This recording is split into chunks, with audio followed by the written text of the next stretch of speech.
আমি ডাইনি না, আমি চুড়েলও না। আসলে এটা হচ্ছে যেহেতু আমার পাশে যিনি বসে আছেন উনি হচ্ছে মার্কেটিং মাস্টার। আব্দুল আজিজ অনেক গুণ আছে তার, বাট তার সবচেয়ে বড় গুণ হচ্ছে he is a marketing magician.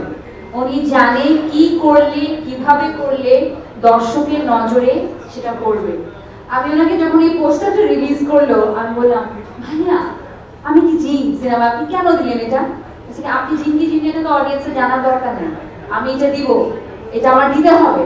তো তখন আমি নিজেকে দেখলাম, দেখে আমার কাছেই মনে হলো যে অর্ধেক মানুষ আমাকে চিনতেই পারবে না যে এটা আমার ছবি। বাট হ্যাঁ, অনেকেই চিনতে পেরেছে। সো মুভিতে আমি কি সেটা আমি এখন রিভিল করব না।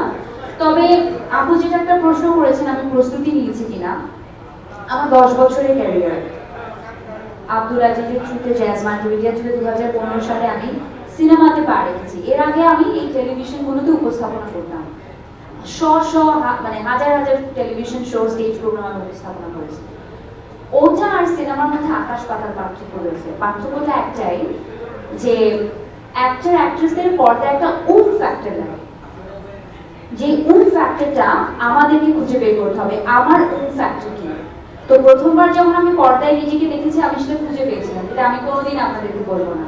সো প্রতি সিনেমায় আমি চেষ্টা করি আমার যে ফ্যাক্টরটাকে আছে সেটাকে আমি ডিফারেন্ট ভাবে ক্যাশ করার জন্য। জিন 3 এর জন্য যেটা স্পেশালি আমি করেছি সেটা হচ্ছে রোমান ভাই এবং আজিজ ভাই আমাকে বলেছে আমরা একটা গার্ল নেক্সট ডোর লুক চাই, যেটা কমার্শিয়াল মুভিতে ফারিয়াকে কখনো দেখেনি। আমি পাতাল ঘর করেছি, ওপার বাংলার ভয় করেছি, যেগুলো আসলে সেভাবে হলে রিলিজ হয়নি, সে কারণে অনেকেই দেখেনি। সেখানে I have a very girl next door look, but বাংলাদেশের জন্য দেশীয় সিনেমায় আমার কখনো হয়নি সেভাবে। তো this is my first time. সবসময় আমি সিনেমার আগে একটা ডায়েটে চলে যাই, I need to look in a certain way. কারণ কমার্শিয়াল সিনেমায় গান থাকে, একটা ভিন্ন ধরনের একটা লুক থাকে। বাট এই প্রথম সিনেমা আমি পেট করে খেয়েছি, ভাত খেয়েছি, বিরিয়ানি খেয়েছি, যখন যেটা মানে আম্মু সকালে নাস্তায় ডিম ভাজি রুটিতে মানানি, কারণ আমার উইথ নিয়ে টেনশন করতে হয়নি। I rather focused on my performance on screen. এই একটা সিনেমার ক্ষেত্রে আমার মনে হয় কোনো স্পেশাল ডায়েটে যেতে হয়নি, কোনো স্পেশাল লুক মেনটেন করতে হয়নি। আমি যে নর্মাল বাসার সেতু, আমার ডাকতাম সেতু, সেই সেতু হয়ে আমি প্রতিদিন ফ্লোরে আসতাম, হালকা একটু মেকআপ করতাম, চুলটা খুলে দাঁড়িয়ে যেতাম। বাকি আমার টেকনিশিয়ানদের ভালোবাসে আমাকে এরকম দেখা দিয়েছে। আই হ্যাভ টু সে আমাদের ডিওপি, আমাদের লাইটে যারা কাজ করেন, আসলে এনারা না এনাফ ক্রেডিট পান না। এনাদের কারণে কিন্তু আমাদের এত দেখতে সুন্দর লাগে, নাহলে তো আল্লাহ কি দিয়ে পাঠিয়েছে।